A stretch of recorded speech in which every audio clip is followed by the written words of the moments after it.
வணக்கம். உடலுறவின் போது காமனாக ஆண்கள் பண்ணக்கூடிய தவறுகள் என்ன அப்படின்னு கேட்டிருக்காங்க.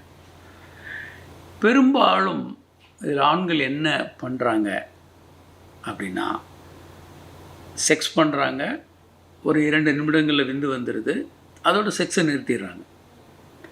இது பெண்ணுக்கு போதுமானதாக இருக்காது. விந்து வர்றது ஆணுக்கு திருப்தியாக தான் இருக்கும்.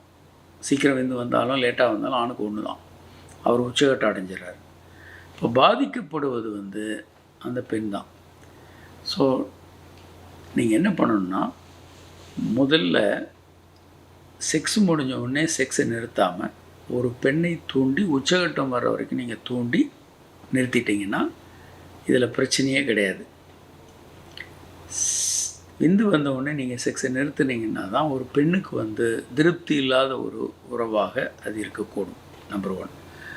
அல்லது இதில் சிக்கல் இருக்குது எனக்கு அப்படின்னு நீங்கள் நம்புனீங்கன்னா, அதுக்கப்புறம் ஆர்வம் இல்லை, எனக்கு விந்து வந்த பிறகு ஆர்வம் இல்லைன்னு நினச்சிங்கன்னா, தாம்பத்திய உறவில் ஈடுபடுவதற்கு முன்பு நீங்கள் உங்கள் மனைவியை தூண்டி அவங்க உச்சகட்டம் அடைகிற வரைக்கும் தூண்டிட்டு அதுக்கப்புறம் நீங்கள் தாம்பத்திய உறவில் ஈடுபடுங்க. இது ரொம்ப நல்ல விஷயம். ஏன்னா அவங்க உச்சகட்டம் அடைஞ்சிடுறாங்க.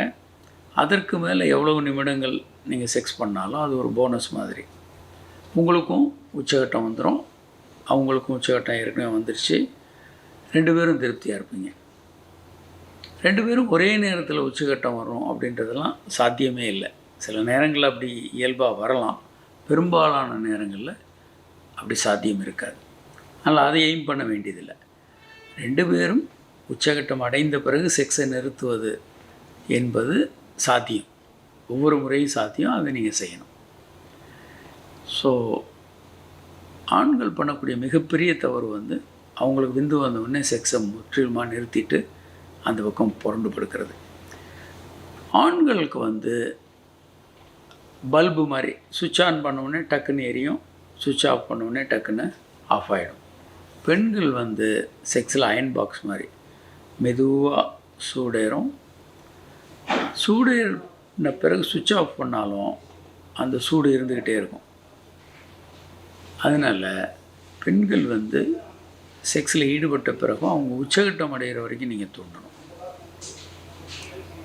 So foreplay after play முடிஞ்ச பிறகும் கூட முத்தம் கொடுக்கறது, கடல் பண்ணுறது போன்ற சில விஷயங்களை நீங்கள் தொடர்வது நல்லது. வணக்கம்.